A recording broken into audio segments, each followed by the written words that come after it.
Vigilance మాజీ మంత్రి పెద్దిరెడ్డి భూ కబ్జాలపై ప్రభుత్వానికి నివేదిక ఇచ్చింది విజిలెన్స్. అటవీ భూములు ఆక్రమించినట్టు నిర్ధారించింది.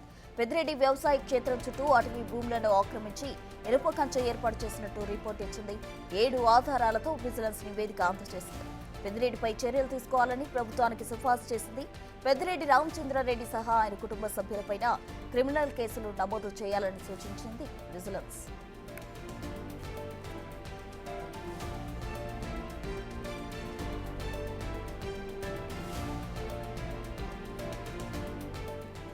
మంగళంపేట అడవుల్లో రక్షిత అటవీ భూములను పెద్దిరెడ్డి ఆక్రమించుకున్నారని తెలిపింది. ఇందుకు 7 ఆధారాలు రిపోర్టులో క్లియర్ గా ప్రస్తావించింది.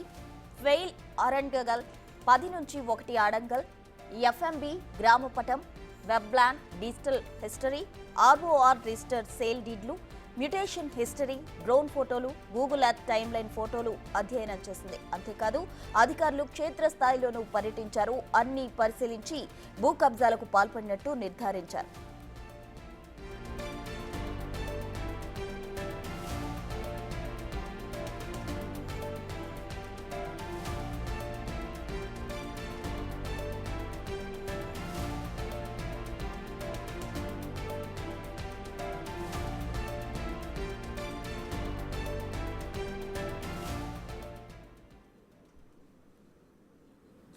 మాజీ మంత్రి పెద్దిరెడ్డికి సంబంధించి భూ కబ్జాలపై విజిలెన్స్ అయితే ప్రభుత్వానికి నివేదిక ఇచ్చింది. దీనికి సంబంధించి పూర్తి డీటెయిల్స్ మా ప్రతినిధి శివ అందిస్తారు. శివ,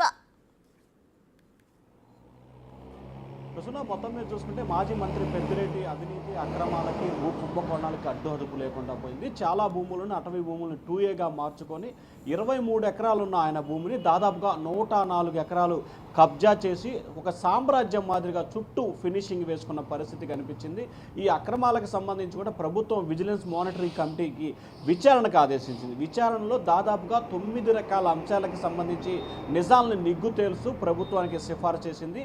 టోటల్ ఈ అవినీతి అక్రమాలు భూ కబ్జాలపై అంటే ఫారెస్ట్ భూమికి సంబంధించి పెద్దిరెడ్డి రామచంద్రారెడ్డికి సంబంధించి కేవలం 23.69 ఎకరాల భూమి మాత్రమే ఆయనకి వాస్తవంగా ఉంది. కానీ దాన్ని 104 ఎకరాలుగా అంటే దాదాపుగా 104.5 అంటే 105 ఎకరాల భూమిని అంటే 82 ఎకరాల భూమిని ఆయన కబ్జా చేశారు. కోట్ల రూపాయల ప్రభుత్వ ధనాన్ని లూటీ చేసి ఆక్రమించుకునే ప్రయత్నాలు చేశారు.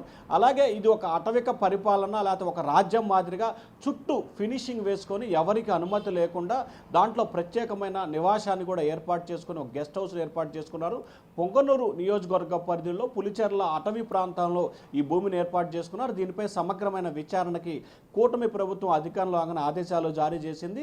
దీనిపై విజిలెన్స్ అండ్ మానిటరింగ్ కమిటీ దాదాపుగా 40 రోజుల పాటు పూర్తి స్థాయిలో విచారణ చేపట్టింది. విచారణలో అనేక అంశాలను కూడా జోడీకరించింది. దీంట్లో కొంతమంది పేదల మధ్యతరగతి సంబంధించి అలాగే అటవీ భూమిని బెదిరించి బలవంతంగా లాక్కున్నారు.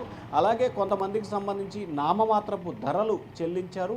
ప్రభుత్వ అనుమతి లేకుండా ఎంఆర్ఓ రెవెన్యూ ఫారెస్ట్ అధికారులని భయభ్రాంతులకు గురిచేసి బలవంతంగా కేటాయించుకునే ప్రయత్నం చేశారు. అలాగే ప్రభుత్వ ప్రైవేటు భూములని 2Aలోకి మార్చుకునే ప్రయత్నాలు చేశారు అని అనేక అంశాలకు సంబంధించి దాంట్లో నివేదికలో పేర్కొన్నారు. దీనిపై సమగ్రమైన చర్యలు తీసుకుంటూ కేసు నమోదు చేసి దర్యాప్తు చేయాలి, తిరిగి ప్రభుత్వ భూమిని స్వాధీనం చేసుకోవాలని చెప్పి కూడా vigilance and monitoring committee AP ప్రభుత్వానికి నివేదిక ఇచ్చింది. ఈ నివేదిక సంబంధించి కూడా ఈరోజు ప్రభుత్వం ఒక నిర్ణయం తీసుకునే అవకాశాలు కనిపిస్తున్నాయి. ఎందుకంటే ప్రభుత్వ భూమిని బలవంతంగా అంటే ఆయన శాఖకు సంబంధించి ఆయన అటవీ పర్యావరణ శాఖ గతంలో ఆయన చేశాడు 5 సంవత్సరాల కాలంలో. ఆ టైంలో ఇష్టానుసారంగా ముఖ్యంగా ఉమ్మడి చిత్తూరు జిల్లాకు సంబంధించి ఫారెస్ట్ భూములు అలాగే గంధపు చెక్కలు ఎక్స్పోర్ట్ చేసే ప్రాంతాన్ని ఉన్న పండే వాటికి సంబంధించిన భూములని స్పెసిఫిక్గా ఆయన ఐడెంటిఫికేషన్ చేసి వాటన్నిటిపై ప్రత్యేక ఫోకస్ పెట్టి దాన్ని అక్రమాలకు పాల్పడే విధంగా చర్యలు తీసుకున్నారని చెప్పి నివేదికలో పేర్కొన్నారు. ప్రస్తుతం శివ, మొత్తం ఎన్ని ఎకరాల్లో ఈ వ్యవసాయ క్షేత్రం ఉంది? అధికారులు ఏం గుర్తించారు? ప్రధానంగా చూసుకుంటే 23.69 ఎకరాలకు సంబంధించి మాత్రమే పెద్దిరెడ్డికి సంబంధించిన వ్యవసాయ క్షేత్రం. మిగిలిన దానికి సంబంధించి దాదాపుగా 104 ఎకరాలు పాయింట్ ఉంది. అంటే దీంట్లో సంబంధించి సర్వే నెంబర్ 295/96లో 23.69 ఎకరాల భూమి మాత్రమే ఉంటే అటవీ భూమిని దాదాపుగా 104 ఎకరాల భూమిని వ్యవసాయ క్షేత్రం అభివృద్ధి చేసుకొని చుట్టూ ఫినిషింగ్ చేసుకున్నారు. పెద్దిరెడ్డి ఆయన కుమారుడు మిథున్ రెడ్డి చుట్టూ చేసిన పరిస్థితి కనిపిస్తూ ఉంది. అదే వరకు దూరాన్ని పాల్పడి అటవీ భూములని కబ్జా చేసి ఒక అటవిక సామ్రాజ్యాన్ని ఏర్పాటు చేసుకునే ప్రయత్నం చేశారు. వ్యవసాయ క్షేత్రానికి ఇక్కడ మనం ప్రధానంగా చర్చించుకోవాల్సిన అవసరం ఏంటంటే ఆయన వ్యవసాయ క్షేత్రానికి ప్రభుత్వ నిధులతో సీసీ రోడ్లు అంటే పంచాయతీరాజ్ గ్రామీణాభివృద్ధి శాఖ నుంచి కూడా నిధులు కేటాయించి ప్రత్యేకంగా కూడా రోడ్డు వేసుకున్న పరిస్థితి కనిపించింది. అలాగే దాదాపుగా చూసుకుంటే చాలామంది భూములను ఆక్వైర్ చేసే పరిస్థితి కనిపించింది. సర్వే నెంబర్ 295/96 సర్వే నెంబర్లో 75.74 ఎకరాల సెంటిమెంట్ అయితే ప్రకటించారు.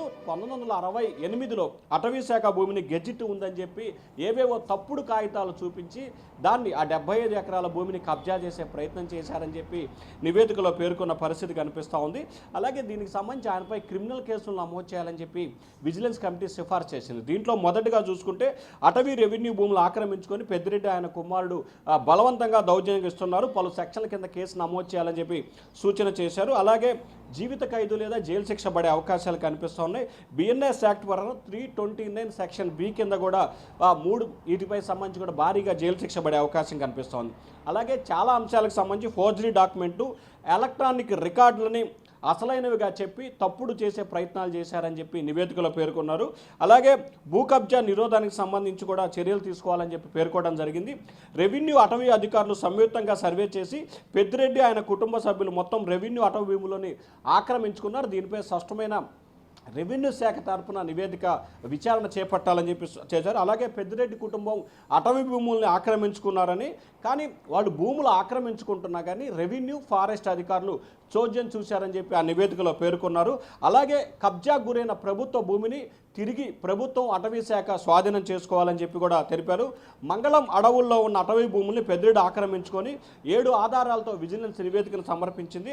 అడంగుల్ నెంబర్ 10.1 బేస్ చేసుకొని ఎంఎఫ్ఈలో గ్రామపటం, ఆర్ఆర్, ఎన్ఫోర్స్మెంట్ సర్టిఫికెట్లను, డీడీలను, డ్రోన్ ఫోటోలను, గూగుల్ టైమ్స్ని పూర్తి స్థాయిలో మార్పింగ్ చేసే ప్రయత్నం చేశారు. దాదాపుగా రిజిస్ట్రేషన్ డాక్యుమెంట్లు వచ్చేసరికి 45.80 ఎకరాలు, అలాగే వెబ్ల్యాండ్లో 74.54 ఎకరాలు, 10 అడంగుల్లో 86.65 ఎకరాల భూమిని క్షేత్రస్థాయిలో వెళ్ళేసరికి మొత్తం దాదాపుగా 104 ఎకరాలు కబ్జా చేసినట్లు నివేదికలో పేర్కొన్నారు.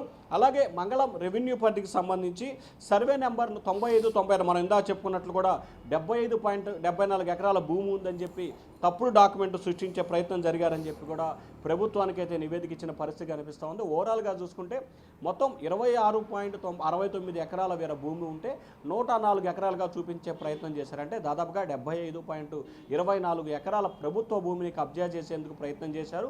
వారు కబ్జా చేసినప్పటికీ అటవీ, రెవెన్యూ, ఫారెస్ట్ అధికారులు క్షేత్రస్థాయిలో తెలిసినప్పటికీ ఎటువంటి చర్యలు తీసుకోవట్లేదు, కనీసం ఆపే ప్రయత్నం కూడా చేయలేదు. సంబంధిత అధికారులపై కూడా చర్యలు తీసుకోవాలని చెప్పి ఆ నివేదికలో పేర్కొన్నారు. వీరందరిపై భూమిని స్వాధీనం చేసుకోవడంతో పాటు పెద్దిరెడ్డి, ఆయన కుమారుడు, ఆయన అనుచరులు, ఫారెస్టు, రెవెన్యూ అధికారులపై క్రిమినల్ చర్యలు తీసుకోవాలని చెప్పి కూడా నివేదికలో సిఫార్సు చేశారు. ప్రసూన.